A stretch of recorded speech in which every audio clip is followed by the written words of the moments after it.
Mary, can you tell me when you started having these feelings about the pen? Mary and her husband Derek sat on the couch across from me in my office. It was our first meeting. It was clear to me that Mary had no interest in being here, but that was nothing new for me. Many of my patients don't think they need therapy. It comes with the territory of being a psychiatrist. I wouldn't know until later that nothing about Mary's case was normal. Nothing was routine. If I had known, maybe I could have done something to stop what happened. Mary gently held the cheap black pen in her cupped hands. She made no attempt to answer my question. She didn't even move her gaze from the pen. I wasn't sure she had even heard me. Mary, Derek said, the doctor asked you a question. Mary said, looking up at her husband and then me, an apologetic smile on her face. I'm sorry, Dr. Johannes. What was the question? Please, Mary, call me Henry, I said. I asked if you could tell me when you started having these feelings about the pen. Oh, Mary said softly, still smiling, gazing back down at the writing utensil in her hands. I don't know. It seems like I've always adored this pen. In fact, it's more than just a pen, you know? I don't know how you can't see that. Mary and Derek were in their late 30s. They were both reasonably successful and had 2 boys, both teenagers. They looked healthy that first visit, although it was clear to me that Mary's obsession was wearing on Derek. He seemed to love his wife very much, and she was clearly pulling away from him. I just needed to figure out why. There's always a why. Have you spent any time away from the pen lately, Mary? Oh, no. Why would I do that? Something could happen, and I just couldn't live with myself. It's my responsibility. Can't you understand that? Although her voice started off calm, the last 4 words she spoke came out as a growl, her eyes hardening as she stared at me. In my periphery, I could see Derek look at me with concern, but I didn't take my eyes from Mary's. I didn't change my expression, although the sudden change in her demeanor startled me. Yes, I understand that's what you feel, Mary, but I wonder if you could tell me, why that pen? As I spoke, I stood up and stepped over to my desk. I retrieved an identical pen and stepped back over, kneeling in front of Mary. I held the pen up and let her look at it. Can you tell me the difference between this pen and the one in your hands? Mary laughed, a shrill and hysterical noise that stopped abruptly shortly after it started. You're kidding, right? She asked, her voice low. You can't tell the difference? And I'm the one that needs help? That's just a pen. This one is so much more. And if you can't see that, doctor, then I'm not sure I need to be here. Mary, I'm asking you what you think the difference is, I said. There's no right or wrong answer. I simply want to know what you think. So thank you for telling me. I paused, unsure how far I wanted to take this. She was already on the edge. I looked into her eyes and saw them soften a little. Can I hold it? I asked, reaching toward the pen in her hands. No! She screamed and kicked out at me, hitting me in the chest with her right foot. The hit sent me sprawling back, causing me to bang the back of my head on the arm of my chair. Mary! Derek yelled, reaching out to restrain his wife as she tried to stand up from the couch. I wasn't sure what she would have done had Derek not restrained her, but I had a feeling she would have continued her attack. It was clear I had pushed her too far. It's all right, I said, rubbing the back of my head. I think that's enough for today. Mary, I apologize for overreaching my bounds. Mary seemed to calm down, returning her focus to the pen. I bid them farewell and told them I'd see them in 3 days' time for our next session. The days passed. My thoughts returned to Mary often. Something bothered me about her case, but I couldn't put my finger on it. A few hours before our next appointment, Derek called me to tell me that Mary had been fired from her job and that she had told him she was done with therapy. It has gotten so much worse, Doctor, Derek told me over the phone. I don't even recognize her anymore. She doesn't do anything around the house. She can't even look me in the eye. I don't know what to do. Text me your address, Derek, I said. I'll make a house call in this case. I'll be there at our scheduled time. I looked at my watch. Just leave her be for 3 hours, and then I'll assess when I get there. We hung up, and I got through my next 2 appointments with Mary's case always in the back of my mind. When I pulled up to their home at 5 that evening, A terrible sense of foreboding gripped me. The house looked normal enough from the outside, a well-cared-for 2-story suburban home in a nice neighborhood, white with blue trim. But there was something there, some kind of presence. It was almost as if there were slight sound waves coming from the house. But when I stopped to listen closely, I couldn't identify anything out of the ordinary. I parked the car and walked up to the front door, briefcase in hand, and rang the doorbell. Nothing. I knocked. Nothing. Fear crept up my spine as I banged on the door and called out to Derek and Mary. No answer. I tried the knob to see if the door was unlocked. It was. I opened the door and stepped into the entryway. Hello? I called. No answer. Only the immense silence of an empty house. Ahead of me and slightly to my left was a staircase leading up to the second floor. To the right of the staircase was a hallway leading deeper into the house. The room to my right was a living room. I looked inside. No one there. I walked slowly down the hallway, calling out every few seconds. I saw the blood pooled on the floor in the kitchen as I grew closer. My throat grew thick as I stepped into the kitchen at the back of the house, knowing what I would see, but hoping it was all some kind of bad dream. Derek was lying on the floor near the refrigerator. The stab wounds on his chest, legs, stomach, throat, and face were too many to count. A large pool of drying blood had spread out around him. I dropped my suitcase and gagged. The coppery smell of blood and the horrific sight caused my world to spin, my stomach to spasm. Off to my right, someone whispered. I twisted toward the sound and saw Mary sitting on the floor against cabinets in the corner of the kitchen. She held the pen in her cupped hands, whispering to the object lovingly. But something wasn't right. I had expected to see her coated in blood, but she was clean. Not a spot of blood on her. No knife or any other weapon near her.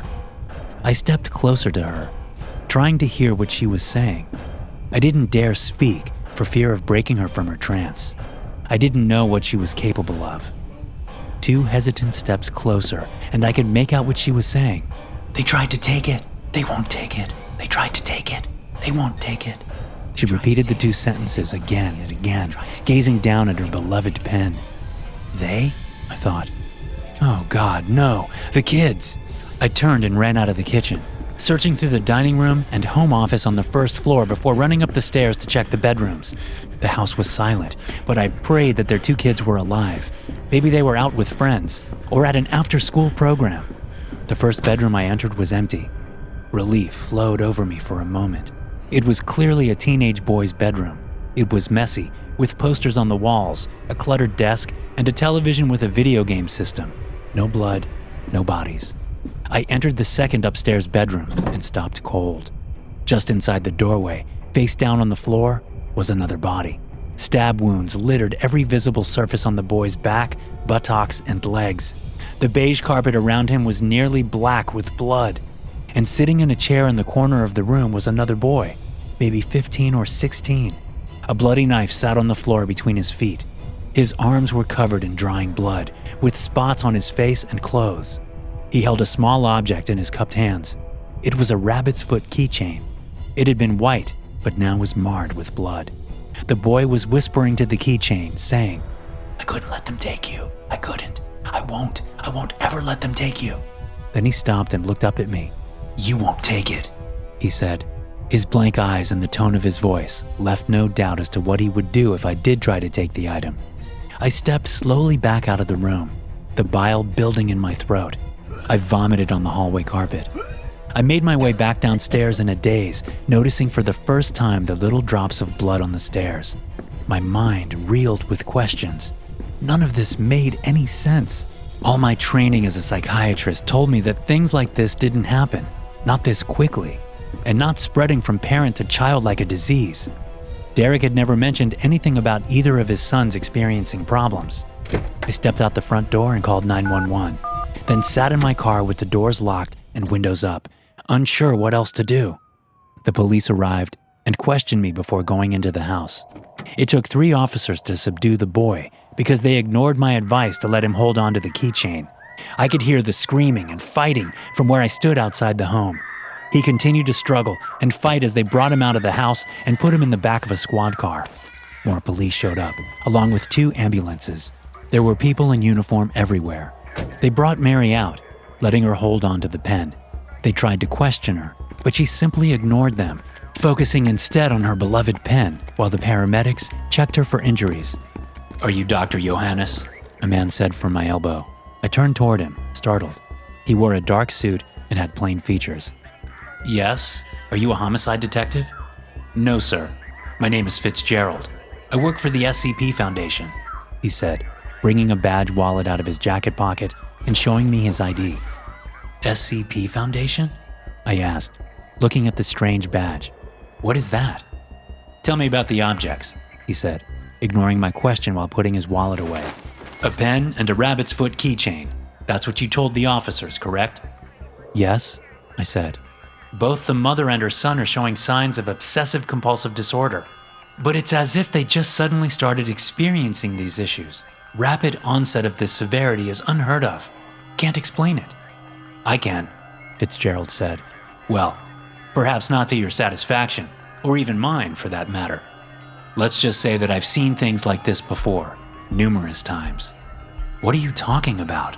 I asked. "Our designation for whatever causes this obsession is SCP-293. We don't know the underlying cause, although some claim to have auditory disturbances when in close proximity to an affected object." Fitzgerald paused and looked at me closely. "Did you hear anything strange when you were around the pen? Or maybe when you were in the house?" I nodded blankly, remembering the strange sounds I heard when I pulled up to the house. "The thing is, Dr. Johannes, this obsession can spread from one object to another. It seems to choose both objects and people randomly. We've seen no clear evidence that people with certain proclivities or personality traits become affected more than others." "I don't understand," I said, looking over at the squad car that held the boy. It rocked on its struts as the teenager raged in the back seat. Even though the windows were up and I was standing far away, I could still hear his screams. He wanted the rabbit's foot back. There must be some rational explanation for this behavior. There must be. I turned back to Fitzgerald, looking for an answer. He gave none. Instead, he just looked at me with a kind of exasperated sympathy. "What will you do with them?" I asked him. "We've had some success treating those afflicted. We have specialists for this kind of thing. They'll be taken care of." He paused, seeming to consider his next words carefully. "Listen, Doctor. The reason I'm telling you this stuff is because I need you to do something for me. I need you to call me if you start to experience even the beginnings of a fixation on an object." He handed me a business card as he spoke. I took it and looked down at it, not really reading the words. "Doctor?" Fitzgerald asked. "Did you hear what I said? Anything strange, you call me, before it's too late.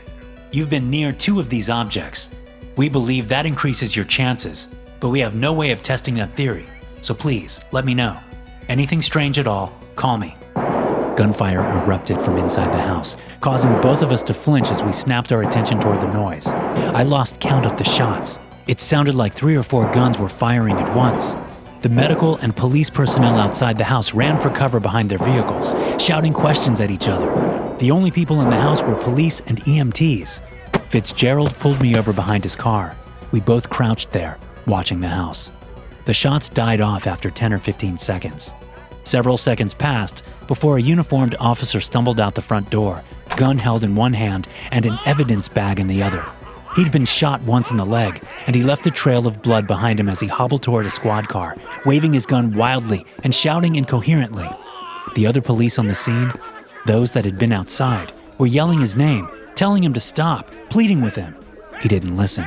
He fired once at a nearby officer who had been creeping out from behind an ambulance. He missed, and the officer jumped back behind the vehicle for cover. That was enough. The other officers fired on the crazed policeman. Bullets punched into his abdomen, many of them hitting his bulletproof vest. The killing shot struck him in the nose, collapsing the front of his face. He came to rest on his back in the middle of the front yard. I didn't have to guess what was in the evidence bag he still clutched in his dead hand. I knew what it was. A rabbit's foot keychain. SCP-293 is currently held to be some form of intangible force or presence. SCP-293 is most visible in its effect on human behavior. and is only detectable in very advanced cases as a very slight auditory disturbance. This lack of presence forms the major issue with SCP-293 detection, as it is almost impossible to detect if items or people are infected by SCP-293 without long-term observation. SCP-293 bonds to physical items, in most cases small, lightweight items. However, there are several instances of SCP-293 bonding to much larger items as well. SCP-293 will spread to new items if they are left in close proximity for several weeks. SCP-293 does not appear to bond living things, and its effect is only visible in humans. It is unknown how SCP-293 spreads to new items, or what the criteria are for an item to be bonded.